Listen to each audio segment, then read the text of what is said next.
Hello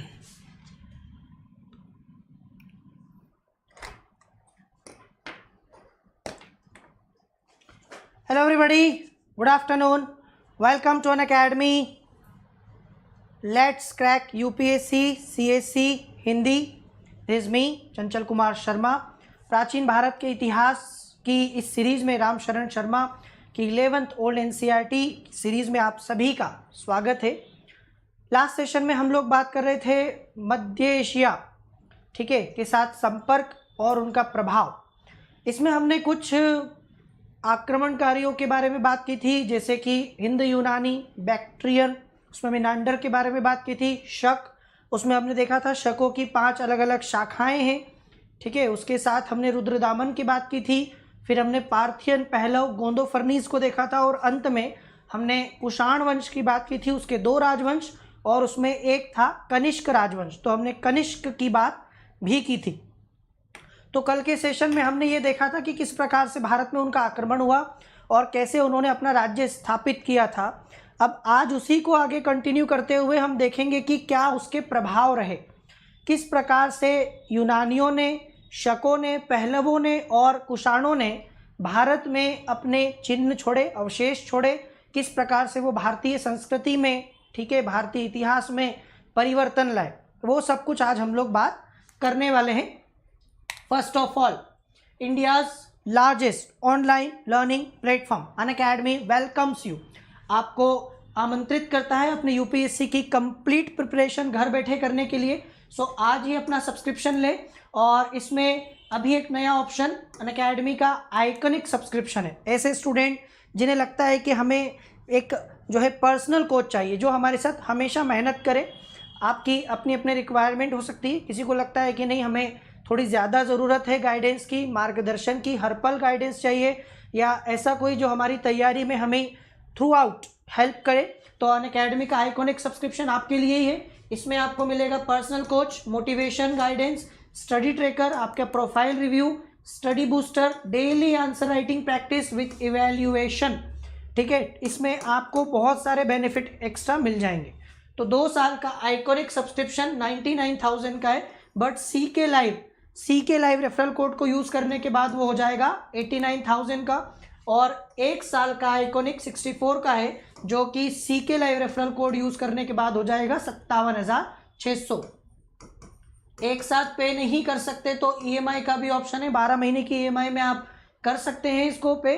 और इसी के साथ रेगुलर प्लस सब्सक्रिप्शन जो 1 साल का सी के लाइव रेफरल कोड को यूज़ करने के बाद 39,600 में मिलेगा, और 2 साल का सब्सक्रिप्शन 57,600 में मिलेगा सी के लाइव रेफरल कोड यूज़ करने के बाद. तो ये 2 प्रकार के ऑप्शन है, प्लस सब्सक्रिप्शन रेगुलर और आइकॉनिक. वो आप अपनी आवश्यकता के हिसाब से चूज़ कर सकते हैं.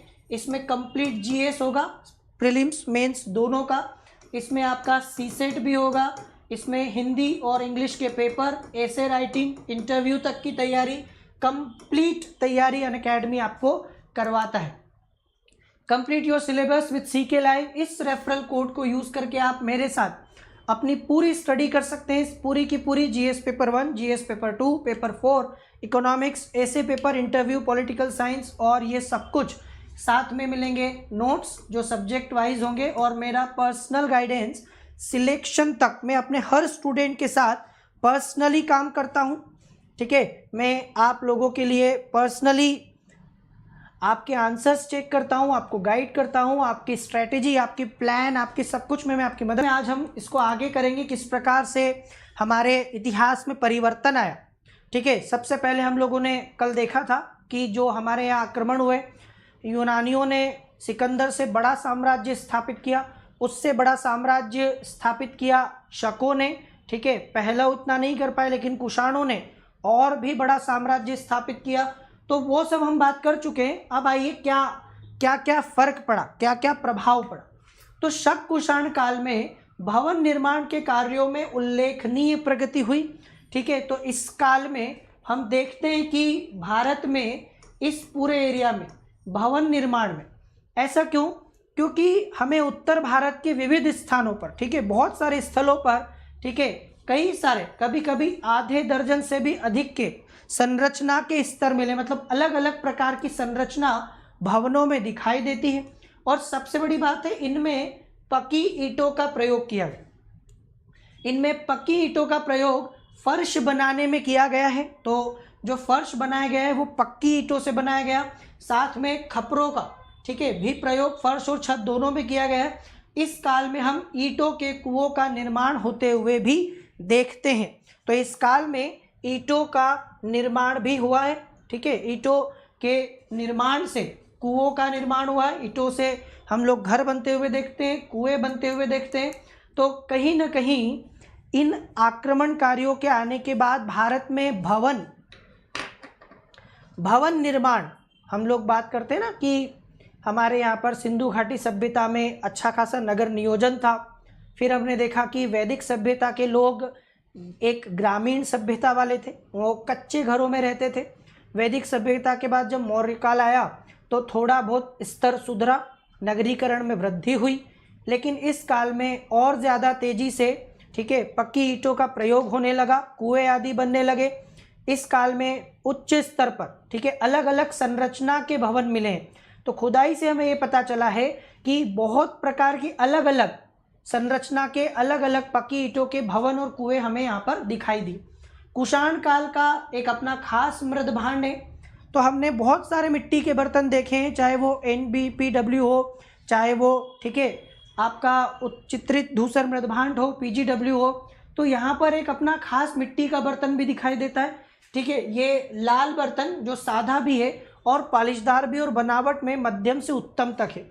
तो इस काल में, कुषाण काल में, आपको एक खास बर्तन दिखेगा मिट्टी का जो लाल प्रकार का है और जो एकदम सादा है, मतलब उसके ऊपर कोई चित्रकारी नहीं की गई है, कोई पेंटिंग वगैरह नहीं दिखेगी आपको।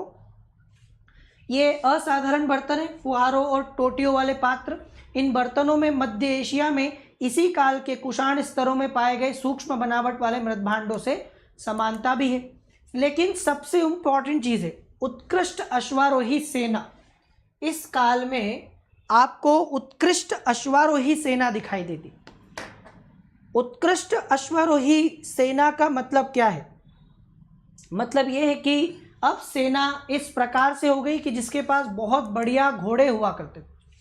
दरअसल शक, कुषाण ये अपने साथ में बहुत उत्तम, ठीक है, किस्म के घोड़े और सेना लेकर आए। इसका बहुत प्रभाव पड़ा।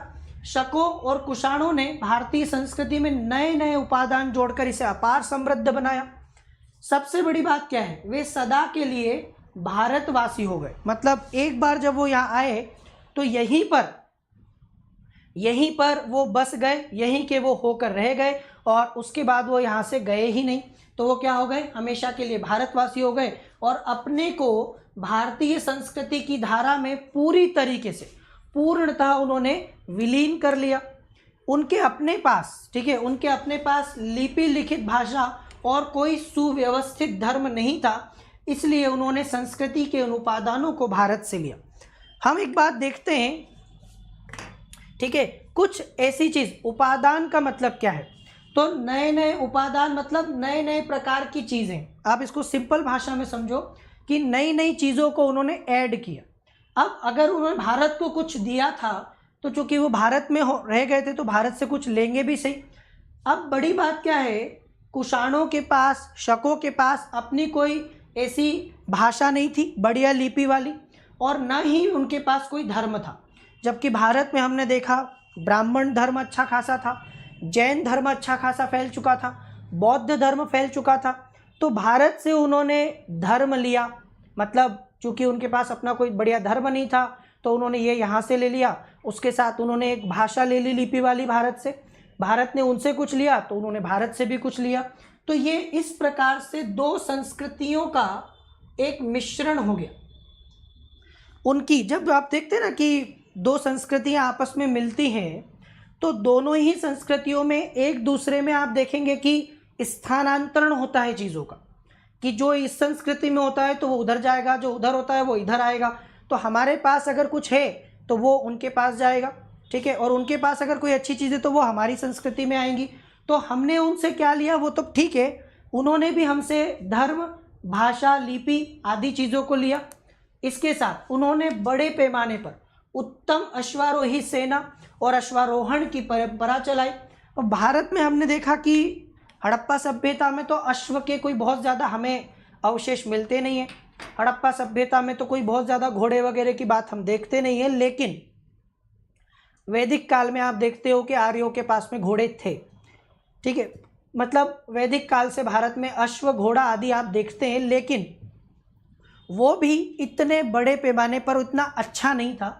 जब ये लोग आए तो ये अपने साथ में एक बढ़िया सेना लाए। ठीक है, एक बढ़िया घुड़सवार सेना लेकर आए, अश्वारोही सेना लेकर आए, और भारत में उन्होंने, ठीक है, अश्वारोहण की एक बढ़िया परंपरा चलाई। क्यों? उन्होंने लगाम और जीन का प्रयोग प्रचलित किया। अब आप देखो, जब हम घोड़े पर बैठते हैं तो हमें घोड़े से गिरने से बचाने के लिए, बैठे रहने के लिए एक लगाम की ज़रूरत पड़ती है। इससे हम अपने आप को गिरने से भी बचा सकते हैं, साथ में हम जो घोड़ा है उसकी जो स्पीड है, गति को भी नियंत्रित कर सकते हैं कि अगर वो ज़्यादा तेज़ दौड़ रहा है तो लगाम खींच के हम उसको थोड़ा धीमा भी कर सकते हैं। तो हमारे यहाँ पर लगाम का और जीन का, हम बोलते हैं ना कई बार शब्दों में बिना लगाम का, तो लगाम का नहीं होने का मतलब ये है कि आप उसको नियंत्रित नहीं कर सकते। कई लोग होते हैं जो किसी के अंडर में नहीं आते तो वो बिना लगाम के होते हैं। तो इन्होंने हमारे यहाँ लगाम और जीन का, आपने देखा होगा घोड़े पे जीन लगी होती है, तो इनका प्रयोग प्रचलित किया, जो हमें ईसा की 2री और 3री सदियों की बौद्ध मूर्तियों में दिखाई देता है। शक और कुषाण ये विलक्षण अश्वारोही थे। दरअसल अपने इन घोड़ों के दम पर, इसी क्वालिटी के दम पर इन्होंने दूर दूर तक अपने राज्य स्थापित किए। मैंने पहले भी आपको बताया है कि मध्य एशिया के ये लोग ज़्यादातर अपने घोड़ों के दम पर ही बड़े बड़े राज्य स्थापित करने में सफल रहे थे, चाहे शक हो चाहे कुषाण हो। पहले हमने देखा कि इंडो यूनानी, इंडो बैक्ट्रियन राज्य कर रहे थे, तो इंडो बैक्ट्रियन के स्थान पर जब उनको वहाँ से भगा दिया, किसने? शकों ने भगा दिया। ठीक है, तो शक वहाँ पर अपने इन घोड़ों की दम पर ही राज्य स्थापित कर पाए। फिर वो भारत तक भी आए और भारत में भी बड़ा राज्य स्थापित किया उन्होंने। तो ये बहुत विलक्षण अश्वारोही थे और इसका फर्क हमारे यहाँ भी पड़ा। आने वाले समय में ये सारी चीज़ें भारत में युद्ध नीति में, भारत में युद्ध कला में शामिल धीरे धीरे होती गई। अफगानिस्तान के बेग्राम में जो कुषाण काल की मिट्टी की पकी घुड़सवार की मूर्ति मिली है, उनसे घुड़सवारी में उनकी गहरी दिलचस्पी जाहिर होती है। तो इन लोगों की घुड़सवारी में, ठीक है, बहुत ज़्यादा, ठीक है, रुचि भी थी, दिलचस्पी थी, और इसी दिलचस्पी और रुचि के कारण भारत में अच्छे घुड़ सेना, ठीक है, के बारे में आगे जाकर बहुत ज़्यादा कोशिश की गई। इन विदेशी घुड़सवारों को सुदृढ़ कवच में भालों और बर्छियों से लड़ाई करते दिखाया गया है। हम देखते हैं ना, जैसे हम महाराणा प्रताप को भी कभी देखते हैं, तो महाराणा प्रताप का फोटो जब भी आपने देखा हो तो ऐसा कवच उन्होंने पहना है, बहुत बड़ा कवच, एक बड़ा सा भाला उनके हाथ में, ठीक है, भाला, कवच, साथ में एक उनका चेतक घोड़ा भी दिखाई देता है। आगे समझ में? तो वैसे ही आप देखो कि इसी काल से हमें ये सब कुछ दिखने लगता है, धीरे धीरे वो मिल गया, पूरी तरीके से हमारे संस्कृति में घुल मिल गया। तो बर्छी, भाले, कवच सब कुछ दिखाई देता है। ये लोग रस्सी का बना एक प्रकार का अनूठा रकाब भी लगाते थे, जिससे उन्हें घुड़सवारी में सुविधा होती थी और उनका आवागमन सुगम हो गया था। तो ये सारी चीज़ें इन लोगों के द्वारा धीरे धीरे ऐड होती चली गई। इसके अलावा एक तो आप नोट कर लीजिए कि घुड़सवारी, ठीक है, अश्वारोही सेना और ये सब कुछ, कवच, भाला वगैरह। इसके अलावा भी इन लोगों ने और क्या क्या दिया? पगड़ी, पगड़ी, ट्यूनिक मतलब कुर्ती। हम लोग पगड़ी देखते हैं ना, गाँव में भी हमारे यहाँ लोग पगड़ी पहनते हैं, ठीक है। बहुत सारे गाँव में आज भी दूर दराज में पुराने जो लोग हैं वो पगड़ी धारण करते हैं। शादियों में भी हम पगड़ी धारण करते हैं। तो पगड़ी, पगड़ी के साथ में कुर्ती, कुर्ती, कुर्ता जो भी आप पहनते हैं, पैजामा, ठीक है, भारी लंबे कोट, ये जो आप देखते हैं लंबे लंबे कोट हमारे यहाँ पहनते हैं, वो यहाँ पर इन्होंने नहीं चलवाए।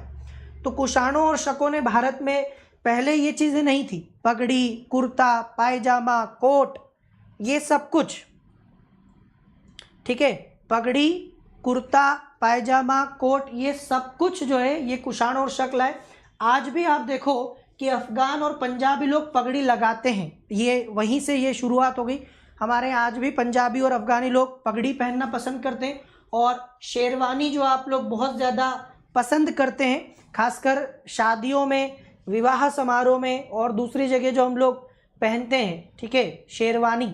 तो ये शेरवानी इसी लंबे कोट का बदला हुआ रूप है। तो शक और कुषाण जो भारत में लंबा वाला कोट लेकर आए थे, जिसको देखकर हमारे यहाँ के लोगों ने भी, और फिर वो खुद भी तो, वे स्वयं भी तो फिर क्या हो गए, वो स्वयं भी तो फिर भारतीय बन गए, भारतवासी हो गए। तो जब वो स्वयं भारतवासी हो गए तो फिर इस प्रकार की चीज़ें हमारे यहाँ भी मिल गई। आज भी हम पंजाबियों को पगड़ी पहनते हुए देखते हैं, अफगानों को पगड़ी पहनते हुए देखते हैं, और शेरवानी लंबा कोट जो है ये उसी का एक रूप हो गया। और शेरवानी आप लोग सब भी पहनते होंगे, बहुत नीचे तक जाता है वो, ठीक है, पाँव तक होता है, तो शेरवानी इसका ही बदला रूप हो गया। मध्य एशिया वालों ने यहाँ टोपी, शिरस्त्राण और बूट चलाए, जिनका इस्तेमाल योद्धा लोग करते थे। तो जूते, हम लोग जूते पहनते हैं ना, तो वो अपने साथ ये शूज़ जूते लेकर आए, ठीक है। तो जूते, टोपी, बहुत सारे लोग टोपी पहनते होंगे। तो ये सारी चीज़ें धीरे धीरे करके हमें इन्हीं लोगों से, शक, कुषाण, पहलव और बैक्ट्रियन लोगों से एक एक करके ये मिली हैं। खासकर कुषाणों का बड़ा प्रभाव पड़ा है, ठीक है। जो आपके लंबे कोट हैं, जो आपकी पगड़ी है, और ये जितनी भी चीज़ें हम देखते हैं, इन पर सारा प्रभाव, कुर्ता पायजामा वगैरह सब, इन पर कुषाणों का बहुत ज़्यादा प्रभाव पड़ा है। क्लियर है? ये हम क्या समझ रहे हैं, हम बात कर रहे हैं प्रभाव। जब भारत प्राचीन काल में मध्य एशिया के संपर्क में आया, भारत प्राचीन काल में मध्य एशिया के संपर्क में आया, तो कैसे आया? जब मध्य एशिया से कुछ लोग भारत में आए, उन्होंने आक्रमण किया, अपना राज्य स्थापित किया। इसी को हम लोगों ने कल भी बात की थी, शक, कुषाण, पहलव वगैरह सारे। और जब ये आए तो इनके साथ इनकी संस्कृति आई, और इनकी संस्कृति के साथ भारतीय संस्कृति का मिश्रण हुआ, तो नई चीज़ें हमें देखने को मिलती है। भारत के लोग फिर जूते पहनने लगे, ठीक है, अच्छे घुड़सवार होने लगे धीरे धीरे, साथ ही साथ लंबे लंबे कोट धारण करने लगे, पगड़ी पहनने लगे, कुर्ता पायजामा पहनने लगे, टोपी पहनने लगे। ये सब कुछ इन्हीं लोगों के द्वारा हमारे यहाँ लाया गया। मैंने आपको पहले भी बोला कि कनिष्क, कल भी मैंने आपको ये चीज़ बताई थी कि जो कनिष्क है, कुषाण वंश का राजा जो बड़ा फेमस है, प्रतापी है, इस व्यक्ति का राज्य जितना बड़ा था, तो इस व्यक्ति के राज्य में हम देखते हैं कि आज के लगभग 9 देशों में उस संस्कृति के अवशेष दिखाई देते हैं। मध्य एशिया के देश में देख सकते हो, अफगानिस्तान में देख सकते हो, पाकिस्तान में देख सकते हो, भारत में देख सकते हो। आपने देखा होगा पाकिस्तानियों को भी नॉर्मल पाकिस्तानी लंबे लंबे कुर्ते, ठीक है, चौड़े चौड़े पायजामे पहनते हैं। अफगान पठान भी पगड़ी और लंबे कुर्ते पायजामे पहनते हैं, पंजाबी भी पहनते हैं, ठीक है। मध्य एशिया में भी लगभग यही पहनावा हमें दिखाई देता है। तो ये सब कुछ कैसे हुआ, ठीक है? ये आप देखोगे कि अलग अलग देश, अलग अलग देशों में इतने सारे लोग एक ही प्रकार के परिधान पहन रहे हैं, एक ही प्रकार के वस्त्र धारण कर रहे हैं, एक ही प्रकार से जो है दिखाई देते हैं। तो उसका कारण यही है कि कहीं ना कहीं ये जो संपर्क हम पढ़ रहे हैं बड़ा महत्वपूर्ण है। ये संपर्क जो इन लोगों से हमारा उस काल में हुआ था, उस संपर्क के परिणाम स्वरूप, ठीक है, उस संपर्क के परिणाम स्वरूप हमें ये सारी चीज़ें धीरे धीरे हमारी संस्कृति में भी दिखाई देती है। तो आपको समझ में आ गया, अश्वारोही सेना, कुर्ता पायजामा, टोपी पगड़ी, शेरवानी, कोट लंबा जो है वो, जूते, ये सब कुछ इनके द्वारा ही यहाँ लाया गया। फिर देखो भारत को व्यापार और खेती में क्या फ़र्क पड़ा, मध्य एशिया के संपर्क का। देखो ये क्वेश्चन ही हो गया अपने आप में मेंस का।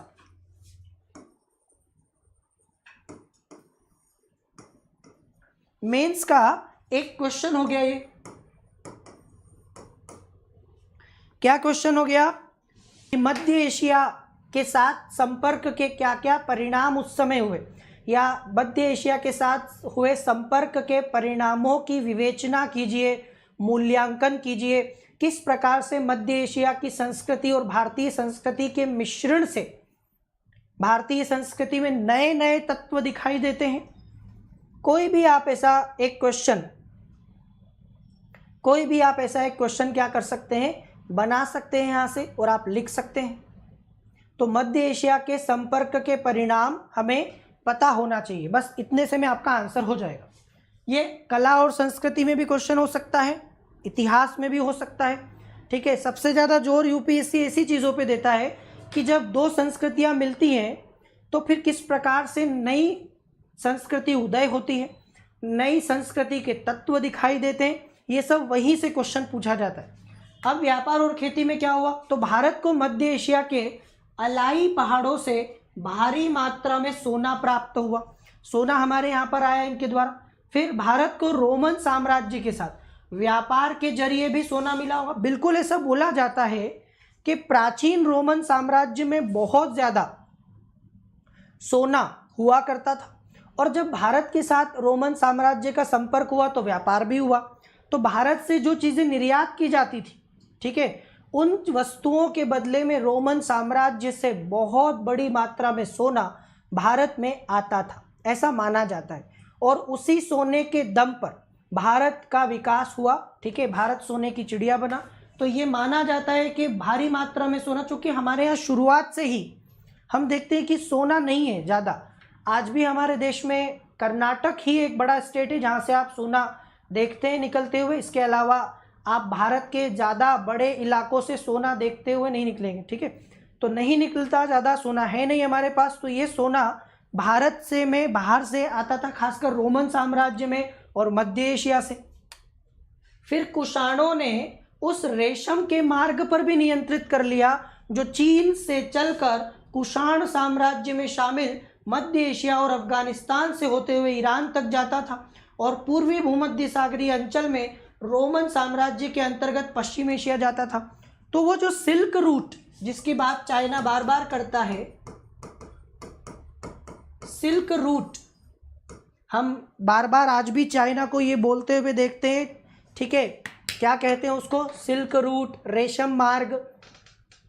तो चाइना से प्राचीन काल से ही रेशम का व्यापार होता रहा है, ये हम सभी जानते हैं, ठीक है। तो जिस मार्ग से चीन से होकर रेशम पश्चिम एशिया जाता था, ईरान जाता था, अफगानिस्तान और उस पूरे से होते हुए रोमन साम्राज्य तक जाता था, तो उस पूरे मार्ग पर, ठीक है, उस पर भी नियंत्रण कर लिया कुषाणों ने। तो कुषाणों की स्थिति बहुत ज़्यादा सुधरने का ये भी कारण था क्योंकि ये अपने आप में एक बहुत बड़ा,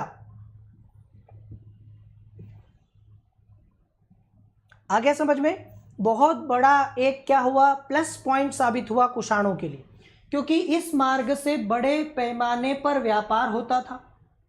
और जब ये मार्ग कुषाणों के पास में आ गया तो उनकी आमदनी, उनकी आय, क्योंकि जो भी उस मार्ग से निकलेगा तो वो बाकायदा कुषाणों को चुंगी देगा, टैक्स देगा। तो कुषाणों की आय धीरे धीरे बढ़ती गई, और इसी रेशम मार्ग से जो पुराना व्यापार होता रहा है, आज जो हम देखते हैं ना, चीन का बेल्ट एंड रोड इनिशिएटिव, ये जो BRI है चाइना का, ये क्या है, ये कई लोगों को समझ में नहीं आता, कई सारे स्टूडेंट जो है इसको समझ नहीं पाते, ठीक है। तो मैं आपको ये क्लियर कर दूं कि ये क्या है। तो पहले के समय में जो ये रेशम का व्यापार हुआ करता था, जिस रास्ते से एशिया से होते हुए मतलब चाइना से मध्य एशिया से होते हुए पश्चिम एशिया और यूरोप तक, तो चाइना क्या चाहता है, चीन चाहता है कि उन सारे के सारे जगहों को जहाँ से वो रेशम मार्ग गुजरता था उसको कनेक्ट कर दिया जाए। तो जो जो कंट्रीज़ आती हैं उस रास्ते में वो सब आपस में जुड़ जाए।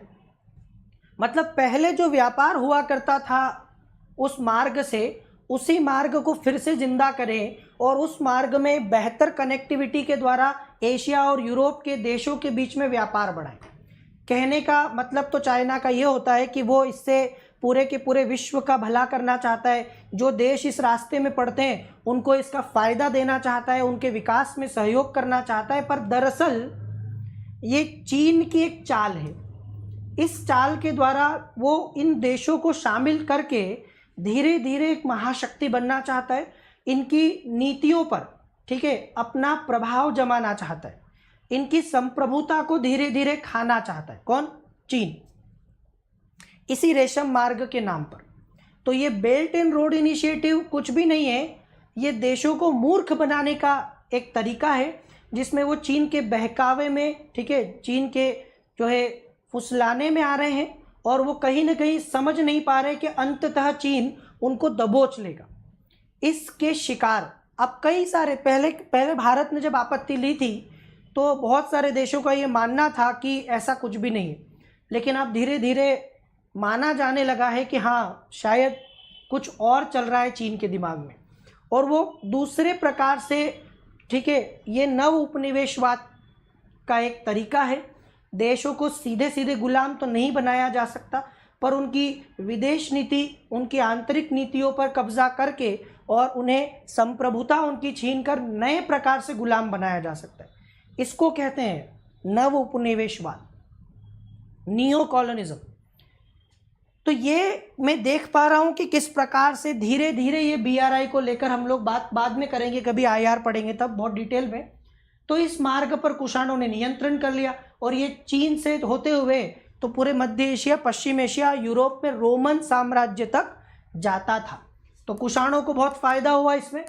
इसके साथ यह रेशम मार्ग कुषाणों का बड़ा आय स्रोत था, और वे इस मार्ग पर व्यापारियों से उगाही गई चुंगी को आप सीधा समझिए टैक्स, बस चुंगी की बदौलत ही विशाल और समृद्ध साम्राज्य कायम कर सके। तो शक भी भारत में आए, ठीक है, शक भी भारत में आए, कुषाण भी आए, पहलव भी आए, यूनानी भी आए, लेकिन सबसे ज़्यादा कुषाण सफल क्यों हुए? सबसे बड़ा राज्य कुषाणों ने स्थापित किया, उसका कारण यही था कि उनका इस रेशम के रास्ते पर नियंत्रण हो गया। तो इस रेशम के मार्ग पर जो नियंत्रण कुषाणों ने स्थापित किया, उसका बहुत बेनिफिट मिला, क्योंकि इससे उनकी आय बहुत बढ़ गई, क्योंकि यहाँ से टैक्स उनको अच्छा खासा मिलने लगा व्यापारियों से। तो यह उल्लेखनीय है कि भारत में बड़े पैमाने पर सोने का सिक्का चलाने वाले प्रथम शासक कुषाण ही थे। हमें एक फैक्ट मैंने कल भी आपको बताया था। कल मैंने आपसे क्या बताया था? एक फैक्ट याद करिए। कल हमने बात की थी कि भारत में सबसे शुद्ध सोने के सिक्के कौन चलाया? कुषाण। नॉर्मली ना बहुत सारे मास्टर क्या कराते, बच्चों को रटा देते कि भैया सबसे ज़्यादा शुद्ध सोने के सिक्के कुषाणों ने चलाए, बच्चे रट लेते हैं। पर समझो कि क्यों चलाए, क्या कारण था कि कुषाण इतने शुद्ध सोने के सिक्के चला पाए? इतना सोना आया कहाँ से? इतना सोना आया इस रेशम मार्ग से। कुषाणों ने जिस रेशम के रास्ते पर अधिकार कर लिया, वो अपने आप में सोने की खदान थी। इतना सारा पैसा, इतना सारा टैक्स आता था कि साम्राज्य मालामाल हो गया, तो राजा शुद्ध सोने के सिक्के चला पाया। दरअसल ये जो सोने के सिक्के हम बार बार बात करते हैं कि इतिहास में इसने सोने के सिक्के शुद्ध चलाए, उसने बड़े पैमाने पर चलाए, पर उसमें मिलावट थी, दुनिया भर की बातें, इससे हमें क्या क्लियर होता है? इससे हमें यह क्लियर होता है कि उस काल की आर्थिक स्थिति कैसी थी। उस काल की आर्थिक, जैसे मान लो कि अगर कुषाण ने शुद्ध सोने के सिक्के चलाए, मतलब कुषाण समृद्ध थे। हम देखते हैं कि गुप्तों ने मिलावट वाले सोने चलाए, इसका मतलब गुप्त साम्राज्य में धीरे धीरे दिक्कत आने लगी, और शुद्ध सोने के सिक्के तो वो नहीं चला पाए, लेकिन बड़ी मात्रा में चलाने से उनकी अर्थव्यवस्था को नुकसान हुआ। तो धीरे धीरे गुप्तों को बहुत नुकसान हुआ, क्योंकि उन्होंने सोने के सिक्के चलाए तो खजाने पर उसका प्रभाव पड़ा, विपरीत प्रभाव पड़ा, आर्थिक संकट आ गया। ये चीज़ें हमें समझने में मदद करती है, सहायता करती है कि किस प्रकार से उस काल की अर्थव्यवस्था थी, किस प्रकार में उस काल की समृद्धि क्या थी। तो सोने के शुद्ध सिक्के चलाने के लिए कुषाणों के पास सबसे बड़ा जो प्लस पॉइंट था, वो था ये सिल्क रूट, ये रेशम मार्ग। बहुत दूर तक फैला था ये, एशिया से, पश्चिम एशिया से होते हुए तो ये यूरोप तक जाता था, तो बहुत बड़ा एरिया कवर करता था, तो काफ़ी व्यापारी निकलते। इसको आप ऐसे समझो, मैं अगर आपको बताऊं कि इसको अगर आपको समझना है, तो मैं किसी आपको ऐसे हाईवे पर ठीक है, आपको एक बैठा दूं जहाँ पे आपको टैक्स वसूलना हो लोगों से, आने जाने वाली गाड़ियों से, और आप सोचिए कि वो हाईवे ऐसा हो कि वहाँ से बहुत ज़्यादा लोग आते जाते हो, मतलब वो कनेक्ट करता हो दो बड़ी सिटीज़ को। मान ले कि हम एक बहुत बड़ा नेशनल हाईवे है, ठीक है, इसके अलावा कोई और रास्ता नहीं हो आने जाने का, वहीं से सब आते जाते हैं, उस पर मैं आपको बैठा दूं कि आने वाली हर गाड़ी से टैक्स लेना है, तो आप सोचिए कि रातों रात मालामाल हो जाएंगे। ऐसा ही था, कुषाणों के पास में ये मार्ग आ गया तो उनको भी वही हुआ, उनको बहुत ज़्यादा पैसा आने लगा था। ठीक है, क्लियर। यह उल्लेखनीय है कि अब उन्होंने, ठीक है, बड़ा साम्राज्य भी बना लिया भारत में, ठीक है, सिक्का भी चलाया शुद्ध सोने का और खेती को भी बढ़ाया। तो कहीं ना कहीं इनके आने से खेती में भी वृद्धि हुई, खेती और इसमें भी जो है बढ़ोतरी दिखाई देती है। कुषाण काल की विस्तृत सिंचाई के पुरातात्विक अवशेष हमें पाकिस्तान, अफगानिस्तान और पश्चिम मध्य एशिया में पाए जाते। तो जो खेती उन्होंने की थी बहुत उन्नत और विस्तृत, वो खेती के अवशेष आपको पाकिस्तान में, अफगानिस्तान में और पश्चिम एशिया में, मध्य एशिया में, क्योंकि यही तो इलाका था, आपको पता ही है ना कि मध्य एशिया से आए थे और अफगानिस्तान, पाकिस्तान और उत्तर भारत में इनका मेन राज्य था। तो इस इलाके में इनके ये अवशेष हमें दिखाई देते हैं। अब बात करते हैं राज व्यवस्था की। क्या है राज व्यवस्था में, क्या है जो इन्होंने बदला या इनके आने से परिवर्तित हुआ? तो मध्य एशियाई विजेताओं ने अनगिनत छोटे छोटे देशी राजाओं पर अपना शासन लाद दिया। तो धीरे धीरे जब ये आए और अपना राज्य बढ़ाते गए, तो चूंकि छोटे छोटे राजा हुआ करते थे उस काल में, ठीक है, मौर्योत्तर काल में, मौर्य काल तो एक बहुत बड़ा साम्राज्य था, पर जो छोटे छोटे राजा, ठीक है, सबसे पहले सोने का सिक्का कनिष्क ने नहीं चलाया था। सबसे पहले माना जाता है सोने के सिक्के चलाने का श्रेय यूनानियों को, इंडो बैक्ट्रियन को जाता है। ऐसा माना जाता है कि सोने के सर्वप्रथम सिक्के यूनानियों ने चलाए, हिंद यूनानियों ने। कुषाण काल में सबसे शुद्ध सोने के सिक्के जारी हुए और बड़े पैमाने पर हुए, ये चीज़ है। तो सबसे पहले हम देखते हैं कि इन्होंने छोटे छोटे देशी राजाओं पर अपना शासन लादा और एक प्रकार की सामंती व्यवस्था उदित हुई। तो सामंतवादी व्यवस्था के बीज भी आपको दिखाई देंगे यहाँ पर। कुषाण राजाओं ने महाराजाधिराज की, ये देखो उपाधि महाराजाधिराज, तो महाराजाधिराज की गौरवपूर्ण उपाधि धारण की। ठीक है, इसका मतलब ये है कि वे बहुत सारे छोटे छोटे राजाओं के राजा थे। तो महाराजाधिराज किसको कहा जाता है? महाराजाधिराज उसे कहा जाता है जो बहुत सारे राजाओं का राजा हो। राजाधिराज, राजा धन अधिराज, ये होगा राजा धन अधिराज, राजाधिराज। तो जो छोटे छोटे राजा हैं उन सभी राजाओं पर वे शासन करते थे। ठीक है, इसी कारण से उन्होंने ये उपाधि धारण की, महाराजाधिराज की। शकों और कुषाणों ने इस भावना को बढ़ावा दिया कि वे राजा देवता का अवतार होता है। जैसे अशोक को हमने देखा, अशोक ने क्या कहा अपने आप को? देवानाम प्रिय। ठीक है, अशोक ने अपने आप को कहा देवताओं का प्रिय, लेकिन कुषाणों ने अपने आप को क्या कहा? देवपुत्र। तो ये अशोक से एक कदम आगे निकल गए। जहां अशोक ने अपने आप को देवताओं को का प्यारा कहा था, देवताओं का प्रिय कहा था, कुषाणों ने अपने आप को देवताओं का पुत्र कहा, देवपुत्र। ठीक है, तो इन्होंने अपने आप को देवपुत्र कहलाया और यह उपाधि कुषाणों ने चीनियों से ली जो अपने राजा को स्वर्ग का पुत्र कहते थे। तो ये हो गई उपाधि, महाराजाधिराज की उपाधि के इन्होंने ली और ये क्या हुए? देवपुत्र के नाम से जाने जाते थे, अपने आप को देवपुत्र कहलवाते थे कि देवताओं के पुत्र हैं। और अशोक ने अपने आप को देवताओं का प्यारा कहा था। तो ये थोड़ा सा आगे की बात हो गई। भारत में, ठीक है, इसका प्रयोग स्वभावतः राज सत्ता को मान्यता और वैधता प्रदान करने के लिए किया गया होगा।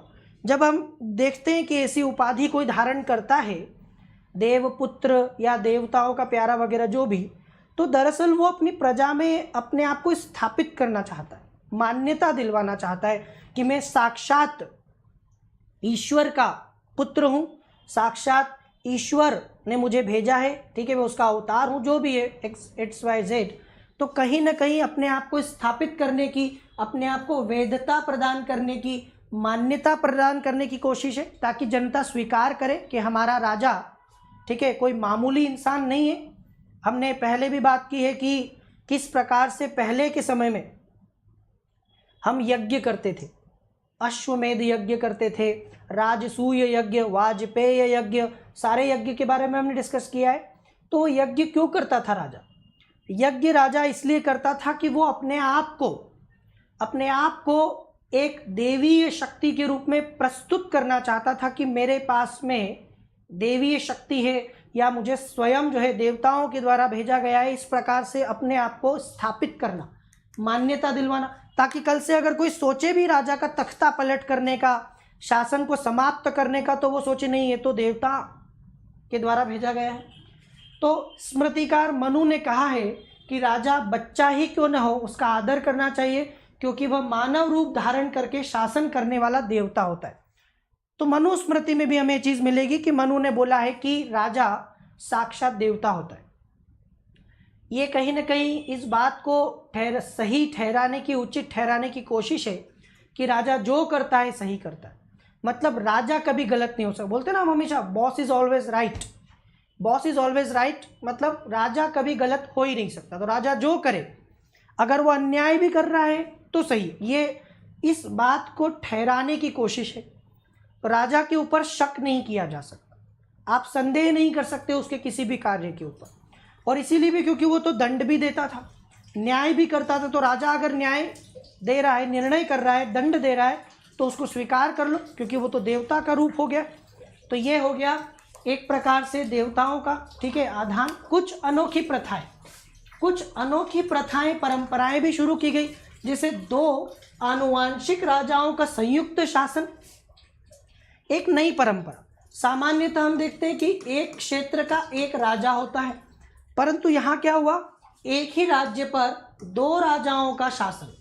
जैसे मान लीजिए किसी राजा के 2 पुत्र होंगे, तो हम देखते हैं कि 2 में से कोई राजा बनेगा।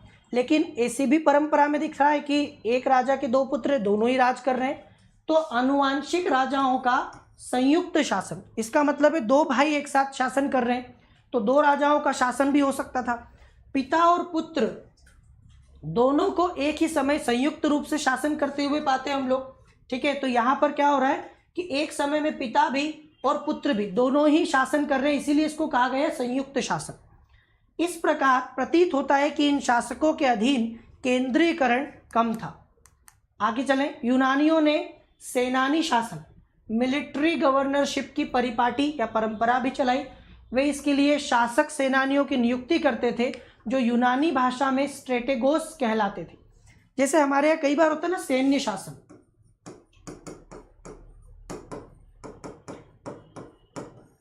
वहां पर सेना ही सारी चीजें तय करती, सैन्य शासन। तो ये वैसा ही है, ठीक है, ये वैसा ही है। मिलिट्री गवर्नरशिप भी दिखेगी आपको, मतलब जहां सेना या जो भी सेनानी है वही क्या कर रहा है, शासन चला रहा है। इसे क्या बोलेंगे, स्ट्रेटेगोस, इसे स्ट्रेटेगोस कहते थे। इसके साथ भारतीय समाज में आए नए तत्व क्या है, तो चाहे यूनानी हो, शक हो, पार्थियन हो, कुषाण हो, ये सभी अंततः भारत में अपनी अपनी पहचान खो बैठे।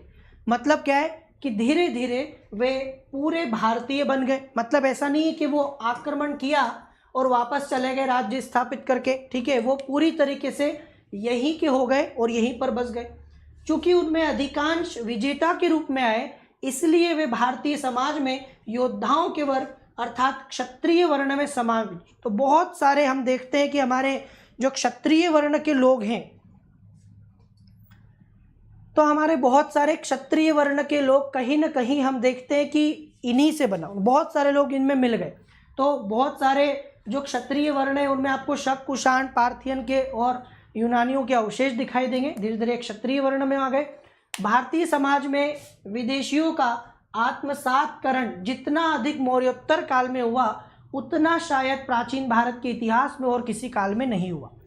तो विदेशियों को अपनी संस्कृति में मिला लेना, विदेशियों को भी भारतीय बना लेना, उनको भी अपनी मिट्टी में मिला लेना, ये जितना हम इस काल में देख रहे हैं,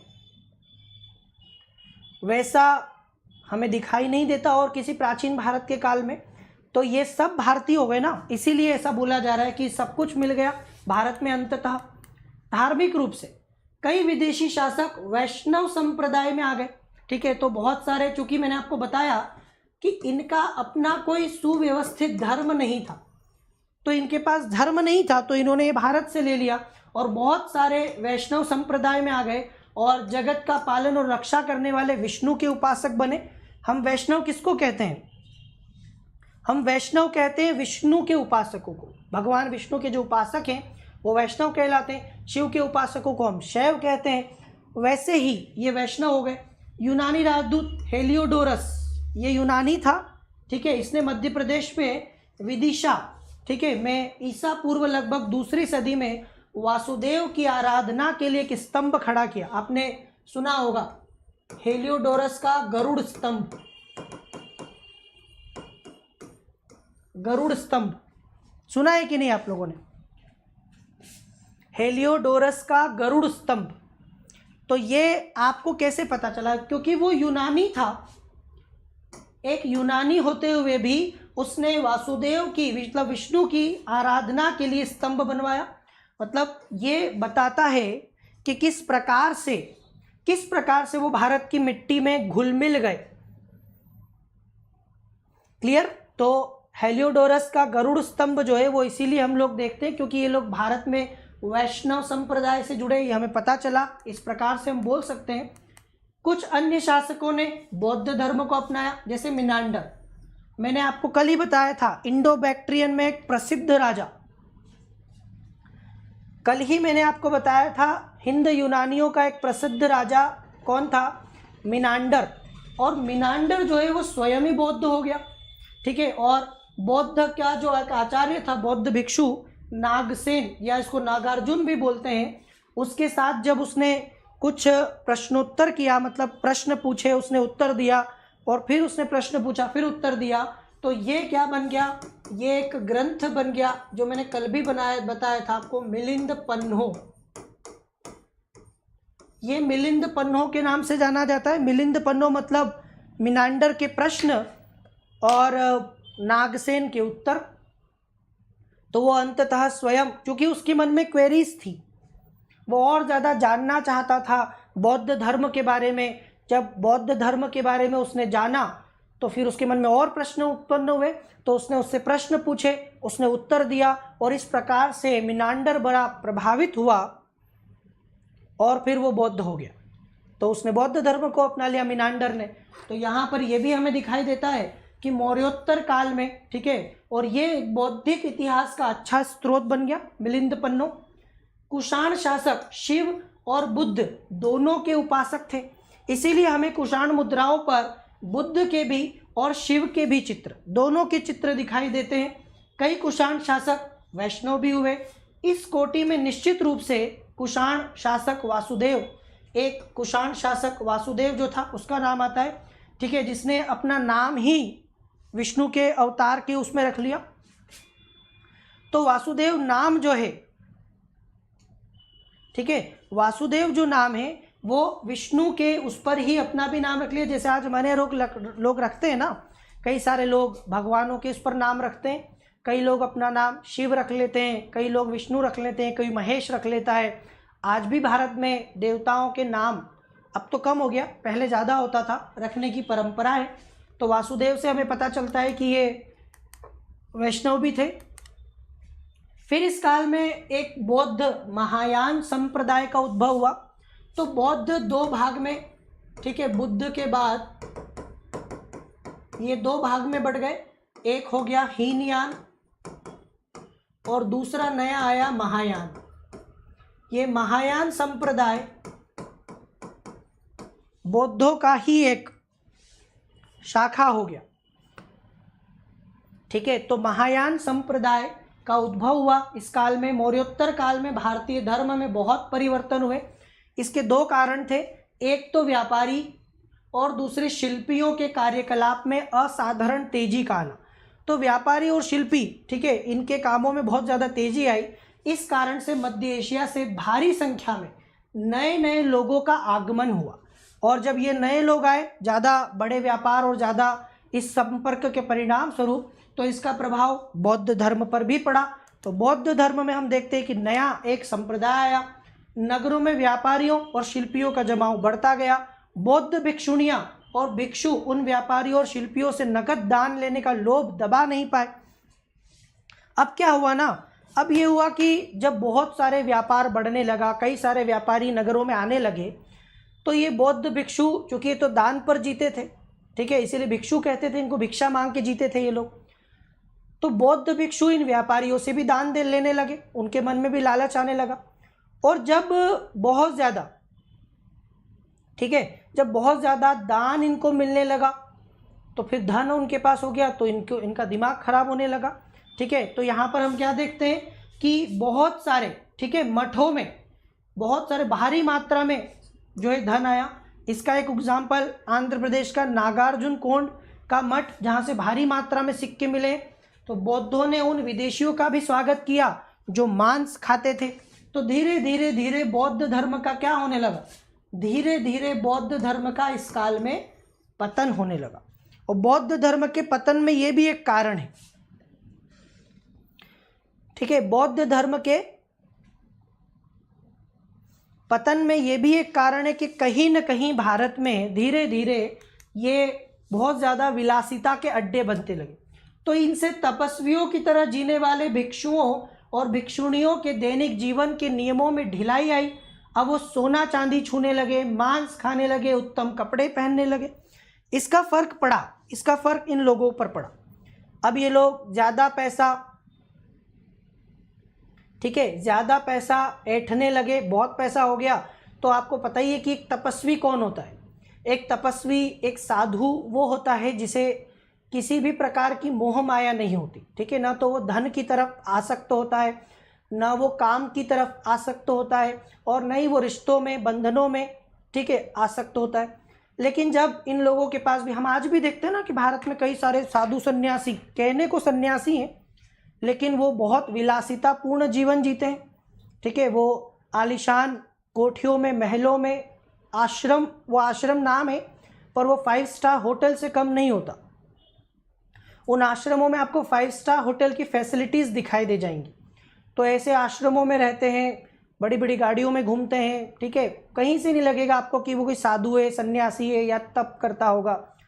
तो ऐसा ही हुआ, इन बौद्धों के साथ भी यही हुआ कि जब इनको धन मिलने लगा, दान मिलने लगा, तो ये बहुत ज़्यादा धीरे धीरे हम देखते हैं कि भौतिकवादी हो गए। अब ये सोना चांदी छूने लगे, मांस खाने लगे, अच्छे कपड़े पहनने लगे। अनुशासन जो था, सबसे बड़ी बात होती है अनुशासन। जैसे हमारे जीवन में कोई अनुशासन हम नहीं देखते, लेकिन आप देखेंगे कि सन्यासियों के जीवन में एक अनुशासन होता है। वो भोर में सुबह सुबह उठ जाते, 4 बजे उठ जाएंगे, ठीक है, स्नान कर लेंगे, फिर उसके बाद अपनी साधना पूजा करने लग जाते हैं। तो एक अनुशासन होता है इनके जीवन में। वो गद्दे पर नहीं सोते, वो चटाई पर सोएंगे। हम देखते हैं वो चटाई पर सोते हैं, ठीक है। खाने पीने में भी हम देखते हैं कि वो बहुत ज़्यादा मसाला, तेल वगैरह ये नहीं खाते। सादा जीवन, उच्च विचार पर वो लोग फोकस करते हैं, क्योंकि ये सारी चीज़ों से ध्यान, जैसे हम देखते हैं ना, हमारा चित्त एकाग्र नहीं हो पाता। उसका कारण ही है हमारा रहन सहन, हमारी दिनचर्या, अनुशासन की कमी। अब ये लोग इसी प्रकार से जीते हैं, परंतु इनके इसमें अनुशासन धीरे धीरे कम होता गया, और इतना कम हो गया कि कुछ भिक्षु संघ को छोड़कर गृहस्थ जीवन में लौट गए। अब पैसा भी था, ठीक है, धन भी आ गया था, सारी चीज़ें भी थी विलासिता की, तो वो सब लोग चले गए, ठीक है। हमारे यहाँ तो कई प्रकार के बाबा हो गए अब, जो अलग अलग, एक कोई बहुत ज़्यादा सोना पहन रहा है, कोई क्या कर रहा है, कोई क्या कर रहा है। तो ये सब गृहस्थ जीवन में लौट आए और धीरे धीरे इन्होंने छोड़ दिया, ठीक है, भिक्षु का जीवन छोड़ दिया। इससे पतन भी हुआ। तो बौद्ध धर्म का यह नया रूप महायान कहलाने लगा। मैंने आपको शुरुआत में बताया था, जब हमारा शुरू हुआ था बौद्ध और जैन धर्म, तब भी मैंने आपसे कहा था कि नए नए जब कोई धर्म आता है तो हमेशा वो धर्म सुधार को लेकर आता है। उसका जो प्रवर्तक होगा वो बाकायदा ईमानदार होगा, सही होगा, और वो पूरी तरीके से परिवर्तन लाने के लिए अपना जीवन बदल देता है और उसको देख के लोग आकर्षित होते हैं, जैसे बुद्ध को देखकर हुए, महावीर को देखकर हुए। तो धीरे धीरे लोग आकर्षित होते, उन्हें लगता है कि उनकी समस्याओं का छुटकारा, उनकी समस्याओं से जो मुक्ति है, जो सॉल्यूशन है वो यहाँ मिलेगा। तो वो उधर जाने लगते हैं, धीरे धीरे उधर जाने लगते हैं। पर समय के साथ क्या होता है, समय के साथ ये होता है कि उसमें जब ज़्यादा लोग आने लगते हैं तो वो भी उन बुराइयों का शिकार हो जाता है जो पिछला वाला था। बौद्ध धर्म भी सुधार को लेकर आया, लेकिन धीरे धीरे बौद्ध भी वैसा ही हो गया जैसा ब्राह्मण धर्म हुआ करता था। जैन धर्म भी, सारे धर्म, हर धर्म की एक खास बात है कि वो आता है तो सुधार की बात करता है, इसीलिए इतना चलता भी है शुरू शुरू में, पर धीरे धीरे वैसा ही हो जाता है। ठीक है, अब हम इसको समझ सकते हैं, ये यहाँ पर भी वही हुआ। और पुराने शुद्धाचारी मतलब प्यूरिटन रूप से बौद्ध धर्म में बुद्ध से संबंधित कुछ वस्तुओं की उनकी प्रतीक के रूप में पूजा होती थी। बाद में बुद्ध की मूर्तियां बनाई जाने लगी, उनकी पूजाएं की जाने लगी, आडंबर वगैरह सब उसमें भी आ गया। ईसवी सन के आरंभ में उन वस्तुओं की जगह बुद्ध की प्रतिमा ने ले ली। तो पहले जो होता था वो बुद्ध के अवशेषों या उनसे जुड़ी हुई चीज़ों के बारे में हम देखते हैं, लेकिन हम देखते हैं कि बाद में यहाँ पर बुद्ध की प्रतिमाएं आ गई, मूर्ति पूजा होने लगी, और बौद्ध धर्म में मूर्ति पूजा का आरंभ होने से मूर्ति पूजा ब्राह्मण समुदायों में भी खूब चल पड़ी। ऐसा माना जाता है कि आज जो हम मूर्ति पूजा देखते हैं हिंदू धर्म में, ये पहले हमारे यहाँ भी नहीं था। ठीक है, ये बौद्धों से आया। सबसे पहले मूर्तियाँ बुद्ध की बनने लगी, बुद्ध की मूर्ति पूजा हुई, और बाद में धीरे धीरे हिंदू धर्म में वो प्रचलित हुई, ऐसा माना जाता है। तो धीरे धीरे ये मूर्ति पूजा ब्राह्मण धर्म में भी आई।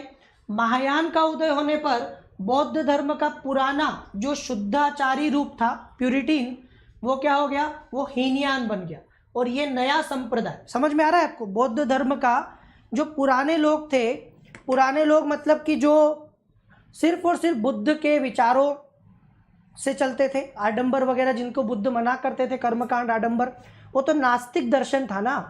बौद्ध दर्शन तो नास्तिक दर्शन है, वो तो ईश्वर को मानता ही नहीं है। लेकिन वो दो भागों में बढ़ गया।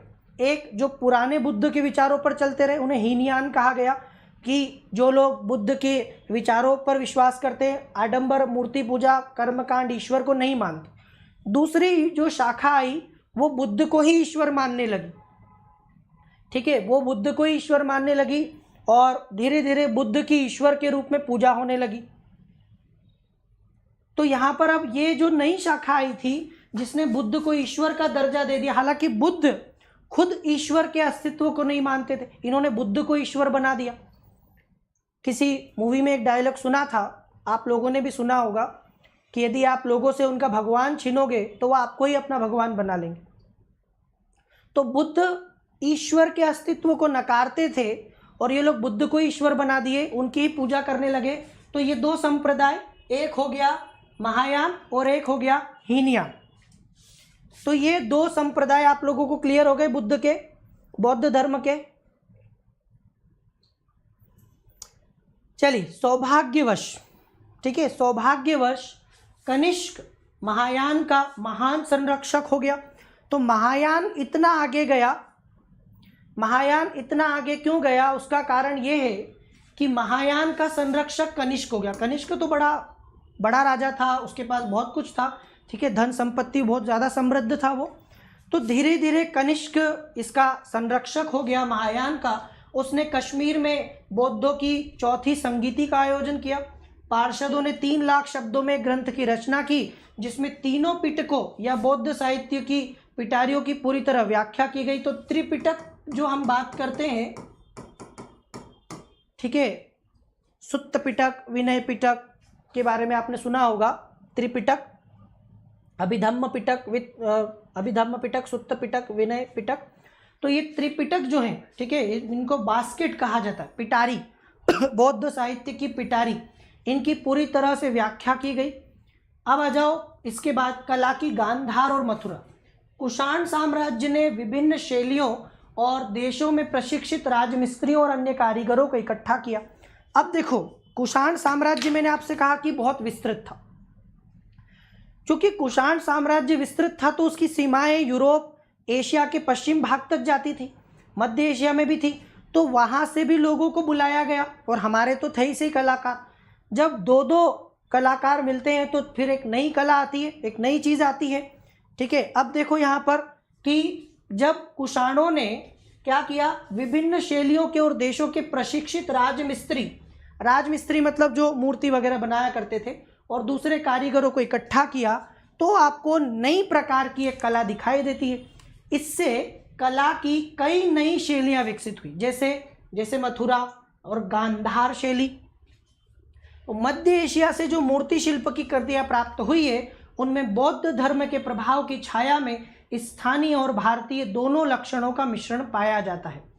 तो एक तो यह है कि वो बौद्ध धर्म का संरक्षक था, और दूसरा कि जब दोनों अलग अलग प्रकार के कारीगर मिले तो फिर दोनों ने अपनी अपनी विशेषताओं से युक्त मूर्तियां बनाई। ठीक है, किसी के हिसाब से हाथ हो गया तो किसी के हिसाब से मुख हो गया, और जब उन्होंने देखा कि नहीं ये वाला ज़्यादा बेटर है, तो उस प्रकार से नई चीज़ बनी। यही कला का नया स्वरूप गांधार और मथुरा कला के रूप में जाना गया। इसके बाद भारतीय शिल्पकारों का विशेषकर भारत के पश्चिमोत्तर सीमा प्रति गांधार में मध्य एशियाई, यूनानी और रोमन शिल्पकारों के साथ संपर्क हुआ। इससे भी नई शैली का उदय हुआ। इसमें बुद्ध की प्रतिमाएं यूनान और रोम की मिश्रित शैली में बनाई गई। ठीक है, बुद्ध की केश सज्जा यूनान रोम की शैली में की गई। तो यूनान और रोम की शैली के ऐड होने के बाद, ठीक है, इस प्रकार की नई शैली का उदय हुआ और गांधार कला के नाम से जानी गई। इसको हिंद यूनानी भी कहा जाता है, हिंद यूनानी कला। तो गांधार कला का प्रभाव मथुरा में भी पहुंचा, और वह देशी कला का एक केंद्र था, और मथुरा में भी बुद्ध की विलक्षण प्रतिमाएं बनी। परंतु इस जगह कनिष्क की जो है, इस जगह की ख्याति कनिष्क की शिरोहीन खड़ी मूर्ति को लेकर भी है, जिसके निचले भाग में कनिष्क का नाम खुदा हुआ है। तो यहाँ पर हम देख सकते हैं कि गांधार कला का जब उदय हुआ तो गांधार कला आगे बढ़ते बढ़ते मथुरा तक आई। ठीक है, गांधार कला बढ़ते बढ़ते कहाँ तक आ गई, मथुरा तक आई। लेकिन गांधार कला एक मिश्रित कला हो गई, जबकि मथुरा कला यहाँ पर देशी प्रभाव है, ये देशी है।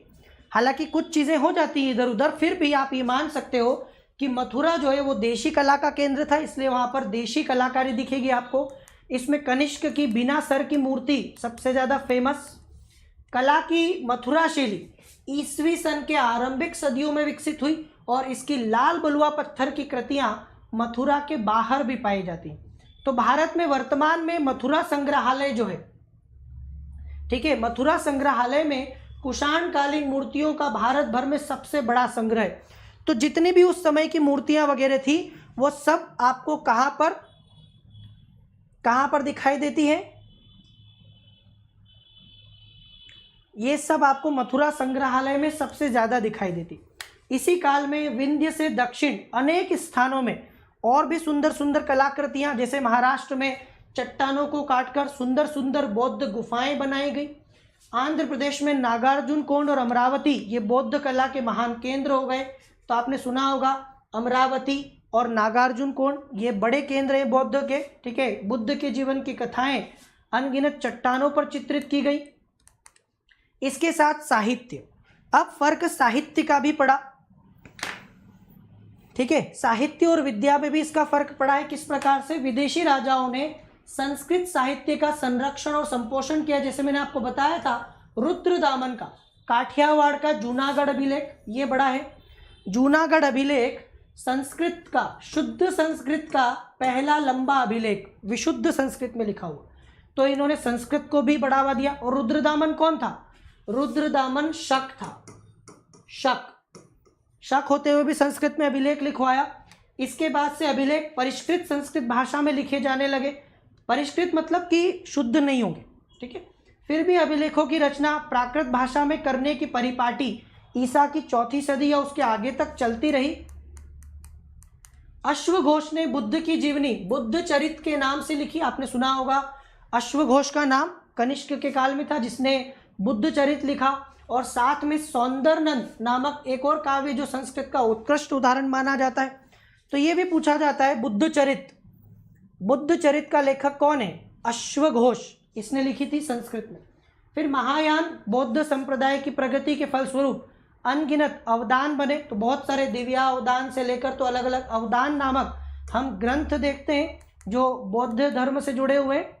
फिर यूनानियों ने पर्दे का प्रचलन किया। अब ये जो पर्दा होता है नाटक वगैरह में, इसको हम क्या कहते हैं? यवनिका। तो यवनिका के नाम से वो चला। तो पर्दा भारत में यूनानियों की देन माना जाता है। जो आप लोग देखते हो ना नाटक वगैरह में पर्दा होता है, ठीक है, और वो पर्दा हटता है, फिर नाटक शुरू होता है, बीच बीच में पर्दा लगता भी जाता है, खुलता भी जाता है। तो वो जो पर्दा है वो यवनिका के नाम से जाना जाता है, क्योंकि यूनानियों की देन उसको माना जाता है। ये यवनिका यवन शब्द से बना है, ठीक है, और यहीं से ये पर्दा हमारे यहाँ आया। फिर इसके साथ वात्स्यायन का कामसूत्र, इस काल में धार्मिक साहित्यों से हटकर और भी साहित्य रचे गए। जैसे वात्स्यायन ने कामसूत्र रचा जो ईसा की 3री सदी का माना जाता है। यह रति शास्त्र या काम शास्त्र की प्राचीनतम पुस्तक है जिसमें रति और प्रीति का विवेचन किया गया। आप सभी को पता है वात्स्यायन का कामसूत्र। इस काल में एक और चीज़ दिखाई देती, विज्ञान और प्रौद्योगिकी। तो साइंस एंड टेक्नोलॉजी में भी हमें यहाँ पर क्या है? प्रगति दिखाई देती है मौर्योत्तर काल में। मौर्योत्तर काल में यूनानियों के संपर्क से खगोल और ज्योतिष शास्त्र में खूब प्रगति हुई। आप सभी को पता है, ऐसा माना जाता है कि यूनानी खगोल और ज्योतिष शास्त्र में बहुत समृद्ध हुआ करते थे प्राचीन काल से। संस्कृत में आपको बहुत सारे ग्रह नक्षत्रों के संचार संबंधी शब्द यूनानी शब्दों से मिलते हैं, ठीक है। भारतीय ज्योतिष यूनानी चिंतन से प्रभावित। यूनानी शब्द हेरोस्कोप, ये संस्कृत में होरा शास्त्र बन गया। हम बात करते हैं ना होरोस्कोप, तो ये बना है यूनानी शब्द हेरोस्कोप से। तो हेरोस्कोप जो है वो होरा शास्त्र हो गया और इसी को हम लोग होरोस्कोप कहते हैं। ये शब्द यूनानियों से लाया गया, ठीक है। इसका अर्थ होता है संस्कृत में फलित ज्योतिष शास्त्र। होरोस्कोप आप सभी जानते होंगे, अच्छे से यूज़ किया होगा अपने शब्द। यूनानी शासकों ने ब्राह्मी लिपि चलाई और अपने सिक्कों पर कई भारतीय जो है रूपांक चलाए। कुत्ते, मवेशी, मसाले और हाथी दांत की वस्तुएं यूनानी लोग यहाँ से बाहर भेजते थे, ठीक है। तो यहाँ से निर्यात के रूप में हाथी दांत तब भी फेमस था। फिर भारतीयों ने यूनानियों से चिकित्सा, वनस्पति और रसायन शास्त्र में कोई महत्वपूर्ण चीज़ प्राप्त नहीं की, ये भी माना जाता है। इन तीनों शास्त्रों का विवेचन चरक और सुश्रुत ने किया है। आपने देखा होगा कनिष्क का राजवैद्य था चरक, जिसने चरक संहिता लिखी है, बहुत बड़ा, ठीक है। ये हमारे यहाँ पर ज्ञाता माना जाता है चिकित्सा शास्त्र का चरक और सुश्रुत, जिन्होंने सर्जरी को लेकर शल्य क्रिया सुश्रुत संहिता लिखी हुई है। चरक संहिता चरक ने लिखी है, जिसमें बहुत सारी बीमारियों के उपचार के बारे में बताया गया है। आयुर्वेद का महान ग्रंथ माना जाता है चरक संहिता। तो चरक संहिता में उन अनगिनत वनस्पतियों के नाम हैं जिनसे चिकित्सा के लिए दवाएं बनाई जाती थी। आज भी आयुर्वेद में चरक संहिता को हम देखते महत्वपूर्ण स्थान प्राप्त है। फिर पौधों को काटने, ठीक है, पौधों को काटने और मिश्रित करने की जो प्रक्रिया बताई गई है, उनसे हमें मालूम होता है कि प्राचीन भारत में रसायन शास्त्र का ज्ञान काफ़ी विकसित था। तो ये भी हमें दिखाई देता है उस काल में। रोगों के इलाज में प्राचीन भारतीय वैद्य लोग मुख्यतः पौधों पर ही निर्भर थे, जिन्हें संस्कृत में औषधि कहते हैं, और इन्हीं औषधियों से दवाएं बनाई जाती हैं, ठीक है। इनसे बनी दवा औषध कहलाती है। टेक्नोलॉजी के क्षेत्र में मध्य एशियाई लोगों के संपर्क से भी भारतीयों को लाभ हुआ। जैसे कनिष्क को पतलून और चुस्त पायजामा लंबे जूतों में चित्रित किया गया है। तो चमड़े के जूते बनाने का प्रचलन भारत में इसी काल से आरंभ हुआ, ऐसा माना जाता है। तो ये मैंने आपको शुरू में ही कहा था कि कुर्ता पायजामा, जूता, ये बहुत सारी चीज़ें हैं जो हमारे यहाँ पर कौन लेकर आया? ये हमारे यहाँ पर यूनानी लेकर आए, कनिष्क कुषाण लेकर आए। भारत में प्रचलित तांबे के कुषाणकालीन सिक्के रोमन सिक्कों की नकल थे। इसी तरह भारत में कुषाणों ने जो सोने के सिक्के ढलवाए वो रोमन स्वर्ण मुद्राओं की नकल थी। तो ये तो एक बड़ा फैक्ट जो बार बार हम डिस्कस कर चुके हैं कि शुद्ध सोने के सिक्के हमारे यहाँ पर कुषाणों ने जारी करवाए थे। 27-28 ईस्वी में रोमन सम्राट ऑगस्टस और 110-120 में रोमन सम्राट ट्रांजन के दरबार में भारत से राजदूत भी भेजे गए थे। तो राजदूतों का भी आदान प्रदान यहाँ पर होता रहा है, हुआ है। ठीक है, यहाँ तक क्लियर हो गया। ये सब कुछ हमारे यहाँ पर इस संपर्क के परिणाम से। तो आज का ये सेशन अभी हमारा फिर से, ठीक है, 1:30 बजे फिर से होने वाला है हमारा एक सेशन आधुनिक भारत विपिन चंद्रा। तो 1:30 बजे मिलेंगे, सिर्फ 15 मिनट बचे, 15 मिनट बाद फिर मुलाकात होगी। आप लोग लाइक करिए, अगर आपको सेशन अच्छा लगे तो जाते जाते लाइक करिए, और मेरे साथ आप कंप्लीट स्टडी कर सकते हैं अपनी पूरी यूपीएससी की। Use the referral code CKLIVE। चलिए, okay guys, thanks for watching, take care, bye bye, good luck, Jai Hind, let's crack it.